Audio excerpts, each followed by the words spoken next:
Hey, what's going on, everybody? I bet you didn't expect to see this handsome mug all up on your screen, but I finally got my setup done. Webcam set up. As you can see, I got the flags up. It looks nice in here, I hope.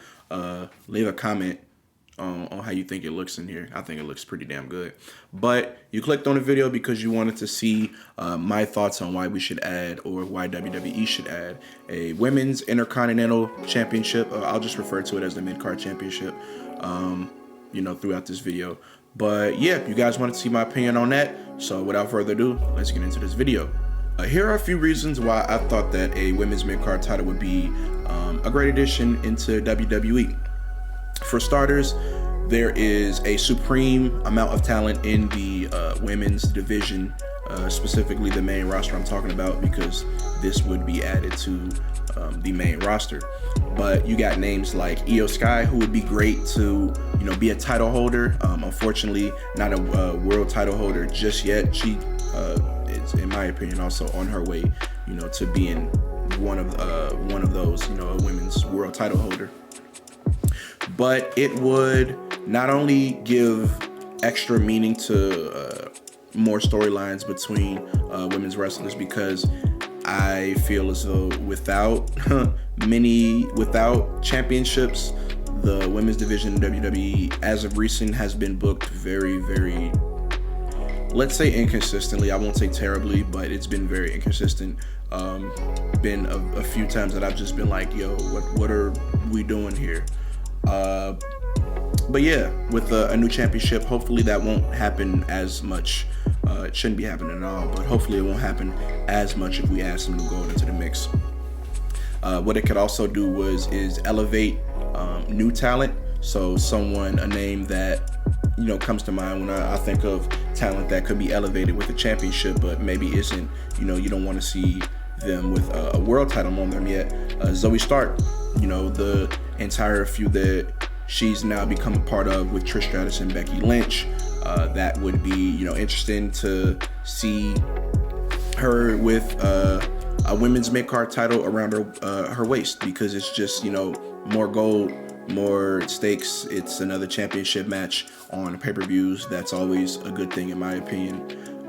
And it could just be in general a very, very positive thing for WWE. Next up is some potential names that I thought of. I'm gonna be honest, I could only really think of one name, and it was already used in previous when WWE was WWF, and that is the European Championship. In my opinion, that goes perfectly with the theme of the Mid-Card Championships. You have the United States title, the North American Championship in NXT. You also have the Intercontinental Championship as well on the main roster. I feel like reviving the name European Championship would be a good thing. And I mean, we literally just saw them add the World Heavyweight Championship back, and it doesn't carry the lineage. So this, World Heavyweight Championship that Seth Rollins has is, the beginning of a new championship and the beginning of a new legacy for the championship.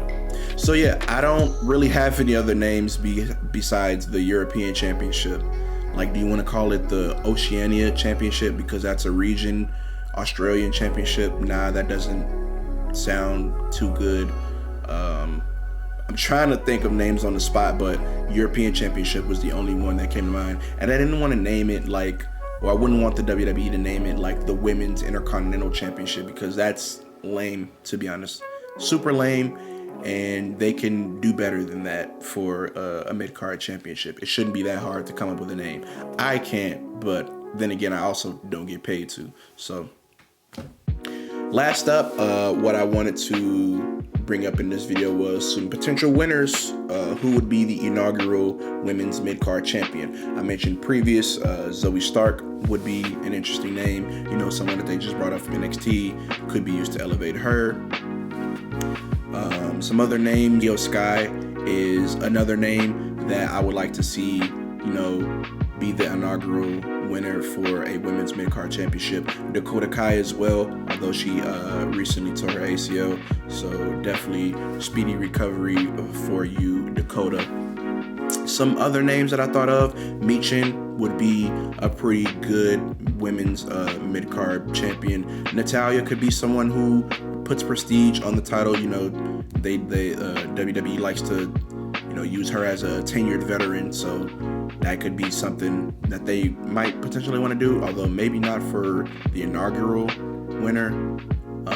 And then there are obvious names like Becky Lynch could be the inaugural title holder if they want to immediately, you know, have people care about it because Becky Lynch's name is attached to it. Same thing with Bayley. I would keep this title far, far away from Charlotte Flair, as far away as possible.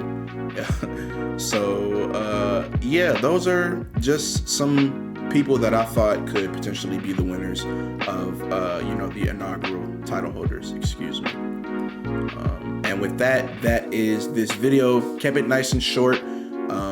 This is something that I hope WWE implements in the future. I mean, shit, they going title crazy right now. We just saw 2 titles get announced and revealed within like 2 months of each other. Has it even been 2 months? No, because I don't know. But like we literally just saw 2 new belts get created. So am I crazy for suggesting a third? Maybe, maybe not.